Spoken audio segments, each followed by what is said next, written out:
But if you want to preserve your power indefinitely, you have to get the consent of the ruled. Those who are plugged into reality are getting a sinking feeling in their gut. We're in a shift. A few of us are misguidedly demanding for someone to make a change. The rest are happy to drift through life. But there's no real difference between these two inactions. Only those who do will contribute to the outcome.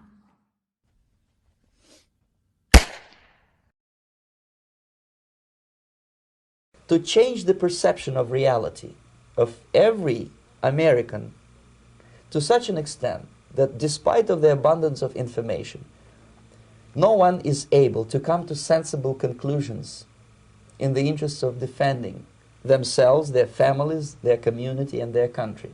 It's a great brainwashing process. Most of it is done by Americans to Americans, thanks to lack of moral standards. As I mentioned before, exposure to true information does not matter anymore. We have consented to be part of a collective vehicle, to be driven into the sea, to drown while the drivers escape. And that's generally how things go. Once in a while, we take them down with us, but their doctrine always survives. Are we stuck in this cycle, or can we manipulate it? Can we flip it? Can we escape while they drown? Maybe. But the gain from this would be brief, lasting only until their subordinates fill the vacant role of power. Let's not drive off the cliff at all, sinking into the darkness of an untold past. Let's crash before we get there. Let's destroy the vehicle and escape while they try and gather the pieces. Who are these drivers? It doesn't matter who. It only matters that it's not the individual. It only matters that it excludes us. Their power is funneled through the state, so we'll use the label.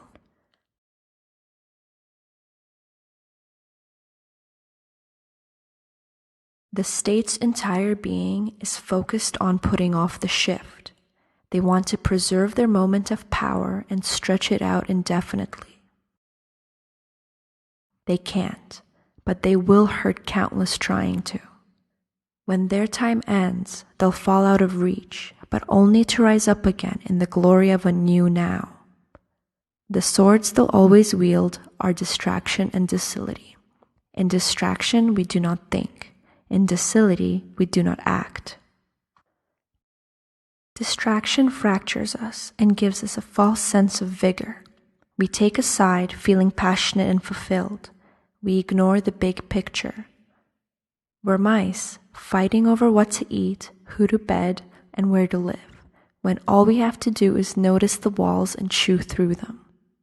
The happy mouse will never bother. Everything has been geared towards finding happiness. If you're not happy, then something is wrong. Take a class, take a pill, read a book. Happiness is what matters most. It's become a cult, rejecting all other states of mind. The perfect still water, allowing ruling forces to fester and spread. All the while we smile, submitting to a lukewarm dream. The happy stay stagnant.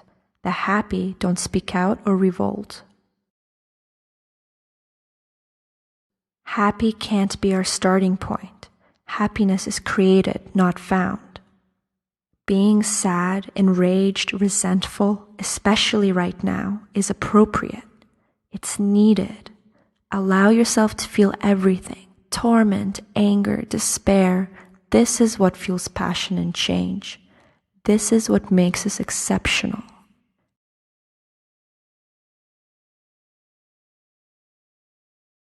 When we're born, we inherit rights that no one can take away, at least in spirit. The right to life, which extends to the right to defend that life. The right to property, which extends to defending that property and the privacy within it. And the right to be free, to speak freely and to live freely as long as you don't impede on the rights of others. Respecting these rights should result in equality, that is, equal treatment of human beings under law. But that's not what equality means today. There's a big difference between treating everyone equally and trying to make everyone equal. We are so equal that when there's a conflict, it must be on the basis of gender, sex, religion, or race, since all other factors are considered arbitrary. We are taught that we're equally learned, equally witty, and equally comprehending. Therefore, our only differences are external. Equality now means we're a collective. Equality has become synonymous with entitlement. We are all equal, therefore we deserve the same wages, the same education, the same health care, no matter at what or whose cost. But we are not all the same. We are strong, weak, smart, stupid, talented, basic, misguided, lovable, wicked. We all start in different places, have different natural and granted advantages, and we all follow different paths. We can't deny this reality with law and social policy. We can't force equal opportunity because it's a lie. The only thing we can do is leave individuals alone and not take away people's rights. Not only is equality a lie, it's also mundane. It's the ultimate demotivation. If you're equal to everyone else, you're already there, so sit back and do nothing. Be equally ruled, equally coerced, equally debased. We can only escape this by accepting our freedom as our own responsibility.